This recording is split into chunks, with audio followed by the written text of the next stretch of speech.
তিনি যে কথা বলেছেন 10,000 মাইল দূর লন্ডন থেকে আজকে প্রযুক্তির মাধ্যমে প্রত্যেকটি জায়গায় ছড়িয়ে গিয়েছে তার বক্তব্য, তার যে প্রেরণামূলক বক্তব্য।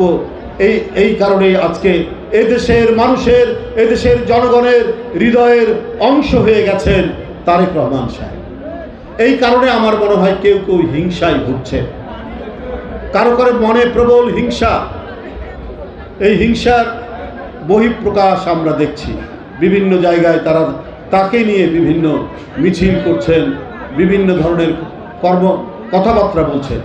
আপনারা যখন অপপ্রচার আর কুৎসায় নেমেছেন তখন বিএনপির নেতাকর্মীরা আহত নিহত পরিবারের পাশে দাঁড়িয়েছে।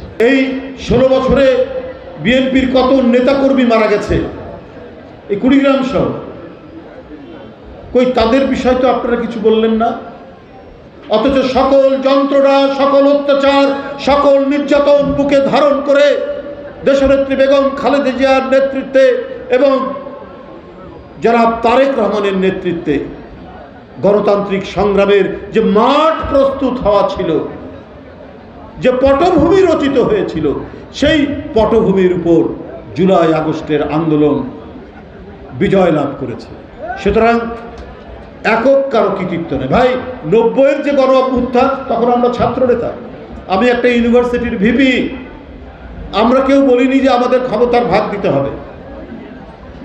আর আপনারা কিছু ছাত্র নেতা গিয়ে ক্ষমতার ভাগ দিয়ে বসলেন। অনেক বাচ্চা ছেলে, কারো মাস্টার ডিগ্রি শেষও হয়নি। আপনারা অনেক উপদেষ্টা হলেন, হন, আমাদের তাতে কোনো আপত্তি নেই, ছাত্র নেতা আন্দোলনে ছিলেন। কিন্তু আপনারা সীমানার বাইরে কথা বলছেন কেন? আপনাদের তো, আমরা যদি বলি আপনাদের কি অভিজ্ঞতা আছে, একটা মন্ত্রী হলে পরে তো একটা অভিজ্ঞতার উপর আসতে হয়। আপনার একটা পানের দোকান চালানোর কি অভিজ্ঞতা আছে?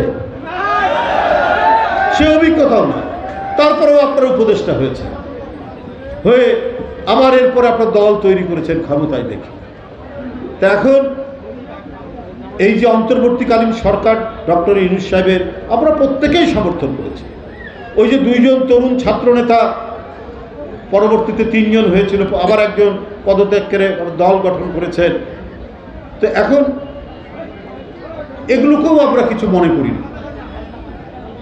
তা আমরা তো মনে করছি যে কিছু উপদেষ্টার আচরণ, এই যে তরুণ উপদেষ্টারা, এটা তো একটা তাদের সাথে তো এনসিপির সম্পর্ক, তাদের সাথে একটা সম্পর্কযুক্ত তারা।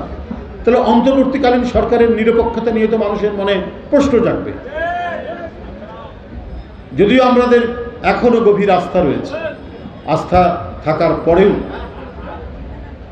এই যে কিছু তরুণ বন্ধুরা, তাদের প্রতি আমাদের প্রগাঢ় আমাদের স্নেহ আশীর্বাদ রয়েছে। কিন্তু তারা যে ধরনের কথাবার্তা বলছেন, আমরা তো আর সেই কতদিন তাদের প্রতি আশীর্বাদ দিতে পারবো, এটা বলা খুব মুশকিল।